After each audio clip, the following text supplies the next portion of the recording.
வணக்கம். நான் உங்கள் அன்பான சயின்டிபிக் வேதிக் அஸ்ட்ராலஜர் அஸ்ட்ராலஜி பேசுகிறேன். நல்லது நினைப்போம், நல்லதே நடக்கும். தொடர்ந்து நம்மளோட சேனல்ல வரக்கூடிய வீடியோஸ் பார்த்துருப்பீங்க நம்புறேன். அறிவியல் சார்ந்த ஜோதிட கருத்துக்களை சயின்டிபிக் வேதிக் அஸ்ட்ராலஜி முறையில எந்த விதத்திலும் மிகைப்படுத்தாமல், பரிகாரங்கள் அது மாதிரி மூட நம்பிக்கைக்குள்ள போகாமல் உள்ளது உள்ளவாறு கொண்டு பார்த்து கொண்டே இருக்கிறோம். அந்த வகையில் இந்த வீடியோல பார்த்தீங்கன்னா, துலாம் ராசியில பிறந்தவராக இருந்தாலும், துலா லக்னத்தில் பிறந்தவராக இருந்தாலும், எப்படி உங்களுடைய கர்ம பலன், கர்மா எப்படி செயல்பட போகிறது, போன ஜென்மத்தில் நீங்க செய்த பாவ புண்ணியங்கள் இந்த ஜென்மத்தில் எப்படி உங்களுக்கு வாழ்க்கை சம்பவங்களாக, சாதகமற்ற சம்பவங்களாக, சாதகமான சம்பவங்களாக உருவெடுக்க போகிறது. அது அதை வழிநடத்த ஒளி தத்துவம் எப்படி நம்மளோட ஜோதிடம், இந்திய வேத ஜோதிடத்தில் உறுதுணையாக இருந்து நம்ம கர்மா எப்படி செயல்படுகிறது அப்படிங்கிறது இந்த வீடியோல துல்லியமா பார்க்க போறோம். அதுக்கு முன்னாடி இந்த சேனல் ஃபர்ஸ்ட் டைம் வரவங்க மறக்காம சப்ஸ்கிரைப் பண்ணுங்க. ஸோ தட் தொடர்ந்து உங்களுக்கு நம்மளோட வீடியோஸ் அடையும்.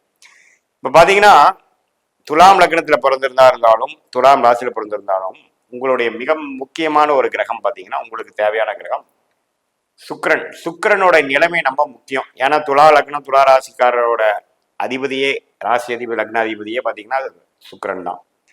சுக்கிரன் ஸ்தானபலம், திருக்பலம் அது போன்ற பலங்கள் பெறும் பொழுது கண்டிப்பா ராசி லக்னத்தை வலுப்படுத்துது. ஃபார் எக்ஸாம்பிள் பார்த்தீங்கன்னா, மீன லக்னத்துல மீனத்துல சுக்கிரன் உச்சம் பெறுகிறார், ரிஷபத்துல ஆட்சி பலம் பெறுகிறார், துலாமிலேயே ஆட்சி பலம் பெறுகிறார். ஸோ ஆட்சி பலம் பெறும் பொழுது ஈவன் 8ஆம் இடத்துல மறைந்திருந்தாலும் அது ஒரு பலம் தான். அதே சமயத்துல ராகு, சனி, செவ்வாய்ங்கிற பாவ கிரகத்தோட சம்பந்தப்படும் பொழுது ராசி அதிபதியாகிய சுக்கிரன், லக்னாதிபதியாகிய சுக்கிரன் பாதிக்கப்படுகிறார். அதோட முழு காரத்துவங்களை பெற முடியாமல் ஜாதகரே கொஞ்சம் சில கர்மாவை முன்னுக்கு பின்னாக சில விஷயங்கள் தோஷத்தோட அனுபவிக்க வேண்டியதாக இருக்கும் என்பதை நீங்கள் தெரிந்து கொள்ள வேண்டும். எந்த விதத்திலும் சனி, ராகு, செவ்வாயோட பாதிப்பு இல்லாமல், சேர்க்கை இல்லாமல், பார்வை இல்லாமல், குருவின் பார்வை, பௌர்ணமி சந்திரனின் பார்வை புதனோட சேர்ந்து இருக்கும் பொழுது நல்ல பலனை கொடுக்கக்கூடிய கர்மா பலன் செயல்பட போகிறதுங்கிறது நீங்க தெரிஞ்சுக்கணும். அதே சமயத்துல ஸ்தான பலத்துல 12ஆம் இடத்துல நீச்சமா போனாலும் புதனோட சேர்ந்து நீச்சபங்கம் ஆவது நல்லது, குரு பார்வை பெறுவது நல்லது, நட்பு வீட்டுல இருக்கிறது நல்லது. சிம்மத்துல இருக்கிறது நட்பு இல்ல, கடகத்துல இருக்கிறது நட்பு இல்ல, சூரிய சந்திரன் வீடுகளும் சரியில்லை. சூரிய சந்திரன் வீடை தவிர்த்து செவ்வாய் வீடுகளும் கொஞ்சம் டிஸ்டர்ப் ஆவார். பட் இருந்தாலும் சுக்கிரன் மேஷத்தில் இருந்தால் துலாமையும், விருச்சிகத்தில் இருந்தால் ரிஷபத்தையும் பார்க்கக்கூடிய தன்மையும் ஒரு பலம்தான்.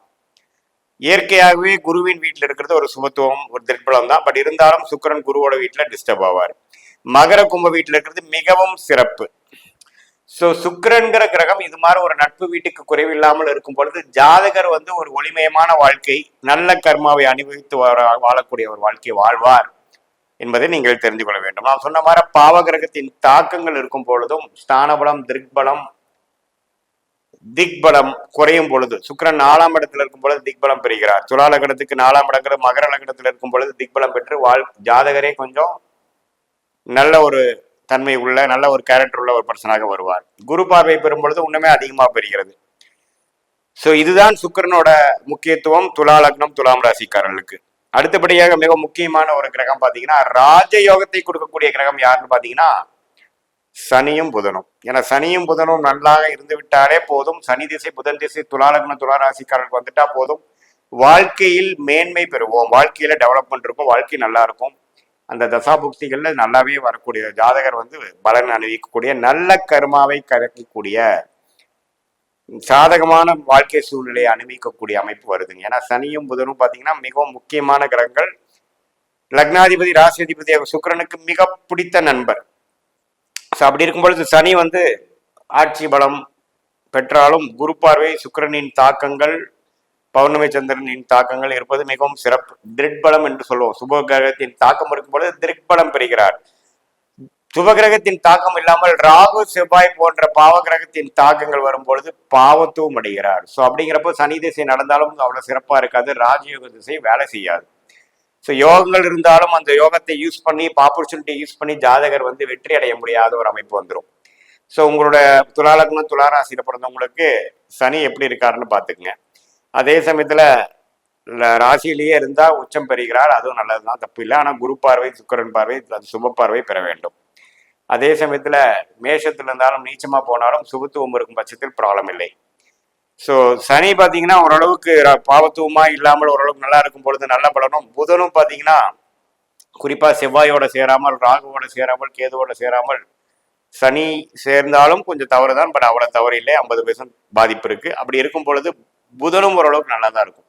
குரு பார்வை, பௌர்ணமி சந்திரன் பார்வை சுக்கரனோட சேரும் பொழுது சூப்பராக இருக்கும். அருமையான கர்ம பலனில பிறந்திருக்கிறார் ஜாதகர்னு தெரிஞ்சுக்கணும். புதன் திசை நல்ல பலன்களை கொடுக்கும், அறிவு சார்ந்த விஷயத்தில் வெற்றடை வைக்கும், வர்த்தகத்தில் ஜெயிக்க வைக்கும், ஐடி சாஃப்ட்வேர் துறையில ஜெயிக்க வைக்கும். அது மாதிரி நல்ல கர்ம பலன் கொடுக்குதுங்க. ஸோ சுக்கரனுக்கு அடுத்தபடியா சனியும் புதனும் மிகவும் முக்கியத்துவம் வாய்ந்த ஒரு கிரகமாக துலாம் லக்னம், துலாம் ராசிக்காரர்களுக்கு இருக்குதுங்கிறது நீங்க தெரிஞ்சுக்கிட்டீங்க. அடுத்தபடியா வரக்கூடாத தசை அல்லது கொஞ்சம் கவனமா இருக்க வேண்டிய கிரகமாகிய குரு வந்து துலா லக்னம், துலா ராசிக்காரர்களுக்கு ஒரு முக்கியத்துவமான ஒரு கவனமாக இருக்கக்கூடிய ஒரு கிரகமாக இருக்கிறது. ஏன்னா ஒரு அட்டமாதிபதி இல்லாமல் 6ஆம் வீடுங்கிற சொல்லப்பட்ட சத்ரு பாவாதிபதியாக வருகிறார். விச் இஸ் ஈக்குவல் டு அட்டமாதிபதியோட வேலையை செய்யக்கூடியதாக இருக்கிறார்.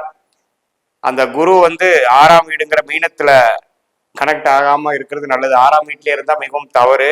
6ஆம் வீட்டு வேலை என்று சொல்லப்படுகிற ருணச்சத்ரு பாவம், கடன் நோய், எதிரி, வம்பு வழக்கலை கொடுக்கக்கூடிய அமைப்பு வந்துடும். அதே சமயத்துல கண்ணிலிருந்து 6ஆம் வீடுங்கிற மீனத்தை பார்ப்பதும் அவ்வளவு சரியில்லை. மற்ற இடத்துல இருக்கிறது தப்பு இல்லை. 6க்கு 6 மறைந்து சிம்மத்தில் இருக்கிறது தப்பு இல்லை, நல்ல ஒரு அமைப்பு. ஸோ குருங்கிற ஒரு கிரகம் ஓரளவுக்கு பாதிப்பு இல்லாமல் இருப்பது நல்லது. ராகு, செவ்வாய், சனியோட சேர்ந்து இருக்கும் பொழுது ஒண்ணுமே சில பிரச்சனைகள் குரு திசையில கொடுக்கக்கூடிய அமைப்புகள் இருக்கு. புத்திர வழியிலையும், கடன், பினான்சியல் விஷயத்திலையும், வம்பு வழக்குகளும் கொடுக்கக்கூடிய அமைப்புகள் வந்துடும். ஸோ குரு திசை வந்து ஜாதகருக்கு வராமல் இருப்பது நல்லது. நீங்க வந்து ராகு நட்சத்திரமாகிய திருவாதிரை, சுவாதி, சதி நட்சத்திரம் பிறக்கும் பொழுது 18 வயசு குரு திசை 16 வருஷத்துக்கு வந்து ஒரு வாழ்க்கையில ஜெயிக்கக்கூடிய அந்த வேலை தொழில் போகும்போது சில சிரமத்தை கொடுக்கும். இதே நீங்க வந்து சனி நட்சத்திரமாகிய பூசம், அனுஷம், உத்திரட்டாதி நட்சத்திரத்துல பிறந்திருந்தீங்கன்னா குரு திசையே வராது. ஸோ அப்படி இருக்கக்கூடிய அமைப்புகள்லாம் நீங்க என்ன தசைகளை பிறந்திருக்கீங்க, என்ன நட்சத்திரத்துல பிறந்திருக்கீங்கன்னு பார்த்து நீங்க உங்க கர்ம பலன் எப்படி செயல்பட போகுதுன்னு தெரிஞ்சுக்கங்க. துலாம் லக்னம், துலாம் ராசியில பிறந்தவங்களுக்கு சனி, புதன், கேது, சுக்கிர திசைகள் பிரைம் டைம் என்று சொல்லப்படுகிற 20-25 வயசுல இருந்து 55-60 வயசு வரைக்கும் வருமாயின் நீங்கள் குடித்து வைத்தவர்கள் உங்க கர்ம பலன் நல்ல பலனாக செயல்பட போகிறதுன்னு தெரிஞ்சுக்கலாம். யோகமான ஜாதகத்துல பிறந்திருக்கீங்கன்னு தெரிஞ்சுக்கலாம். அப்படி இல்லாமல் ராகு, செவ்வாய், ராகு, குரு தசைகள் வந்து உங்களுக்கு 25 வயசுல இருந்து 55-60 வயசுக்கு வருமாயின் ஒரு சுமாரான வாழ்க்கை தான் வரும். அது குரு பாதிக்கப்பட்டிருந்தால் ஒண்ணுமே சில பிரச்சனைக்குரிய ஒரு டைமாக இருக்குங்கிறத தெரிஞ்சுக்கணும். ஸோ நீங்க என்ன ஒரு தசா பெல்ட்ல வந்து உங்களுக்கு போயிட்டு இருக்கு, எது மாதிரி ஒரு விஷயங்கள் போயிட்டு இருக்கு, யோகமான தசைகள் இருக்கா, எப்ப வருதுங்கிறத நீங்க பார்த்து உங்க கர்ம பலன் எப்படி வந்து செயல்பட போகிறது, துலா லக்னம், துலாம் ராசியில பிறந்தவங்களுக்கு எப்படி கர்ம பலன் செய்யப்படுது நீங்க தெரிஞ்சுக்கலாம். மற்ற கிரகங்களாகிய செவ்வாய், சூரியன், சந்திரன் எல்லாமே ஓரளவுக்கு நியூட்ரலான பிளானட்ஸாகவும் பெரிய பாதிப்புகள் கொடுக்காத மாதிரி. அதுல சூரியன் வந்து பாதகாதிபதியா வரகார் 11ஆம் இடத்துல அதிக திருட்பலம் பெற்றிருக்கும் பொழுது சுபகிரகத்தின் தாக்கம் பெறும் பொழுது பாதகத்தை கொடுக்கக்கூடிய அமைப்பு சூரிய திசையில வந்துடும். ஸோ சூரியன் கெட்டிருக்கிறது, ஒரு 8 மறைந்திருக்கிறது நல்லது.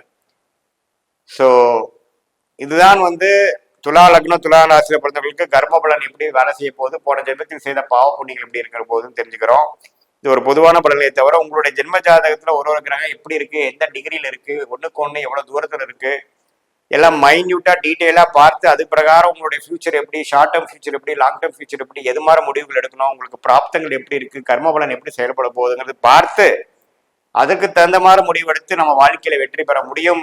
இந்திய வேத ஜோதிடம், சயின்டிபிக் வேதிக் அஸ்ட்ராலஜி முறையில்ங்கிறது நான் உங்களுக்கு தெரிவிச்சுக்கிறேன். மீண்டும் மற்றொரு காணொலியில் சந்திப்போம்.